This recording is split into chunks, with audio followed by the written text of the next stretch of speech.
Hello, কার কার পুজোর shopping complete হয়েছে সবাই কিন্তু কমেন্টে জানিও। তো আজকে আমি চলে এসেছি ভিটুতে। আর ভিডিওটা অনেকদিন আগেরই করা, কিন্তু আমার সময়ের অভাবে ছাড়া হচ্ছিল না। আর এই প্রথম আমি ভিটুতে এসেছি। তো আমার ঠিক কতটা জানা নেই কী কী কালেকশন আছে সেরকম।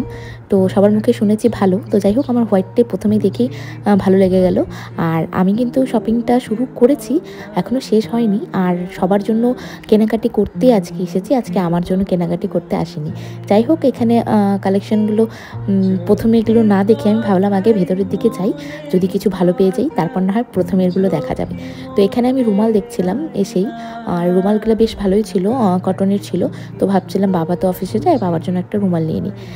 তারপর এখানে এত সুন্দর করে প্যাকেজিং করা ছিল রুমালগুলো, দেখে মনে হচ্ছিলো কোনো গিফট প্যাক করা। তো এই যে দেখো টি শার্টগুলো। আর এই যে তোমাদের দাদাভাই, ও তো শুধু ব্ল্যাক আর হোয়াইটে ওর চোখ মানে সবসময় পরে থাকে, আদার্স কোনো কালার্সে ওর চোখটা কমই যায়। তো যাই হোক, আমি ওকে বললাম তুমি থামো তো, চলো ভিতরে যাওয়া যাক, অন্য কালেকশন দেখি।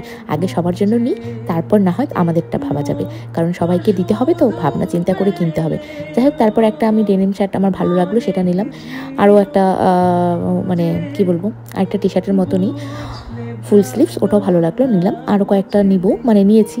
সব তো আর ভিডিও করে দেখা যাচ্ছে না। এবার আমি উপরে চলে এসেছি বাচ্চাদের কালেকশানে, আর এখানে লেডিস কালেকশানও আছে। তো আমি ভালো লাগছিলো, আমি আমারটা বন্ধ করে আমি চলে গেছিলাম বাচ্চাদেরটা দেখতে। তো এখানে একটা কুর্তি ভালো লাগছে, সেটাও নিয়েছি। নিব কি নিব না সেটা পরেকার বিষয়, মানে আমি দেখে দেখে রাখছিলাম কোনটা কোনটা নেব।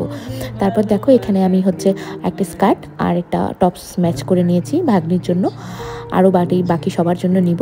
তো মেন দেখো, এই দুটো কালেকশন এত ভালো লেগেছে, আমার ছেলের জন্য নিব ভাবছি, কিন্তু সাইজটা যে কী হবে এটাই হচ্ছে চিন্তার বিষয়, যে ফিট হবে কি ছোট হবে, কারণ ওকে তো নিয়ে আসা যাবে না। যাই হোক, অনেক কিছু নিয়ে নিচের দিকে চলে আসছি, আরও অনেক কিছু নিয়েছি, সব দেখাতে পারিনি, অত টাইম মানে আমি ক্যামেরাতে দিতে পারিনি, শপিংয়েই দিয়ে রাখছিলাম। যাই হোক, এখানে এখন বিলিং কাউন্টারে চলে এসেছিলাম বিল করতে। আর এই দেখো, বিল করছি, মানে বিল করব, টাকাগুলো গুনছি। আর এটা আমার তো সেই আফসোস হচ্ছে যে আমার সব টাকা চলে যাচ্ছে। কি আর করা যাবে, পুজোর সময় তো টাকা তো যাবেই, আর সবাইকে দিতেও হবে। আর আমাদেরটা যে কবে করব এটাই ভাবছি। তো এখন বাড়ি যাব। তো কেমন লাগলো সবাই কমেন্টে জানিও কিন্তু, আর কার কার কী কী হয়েছে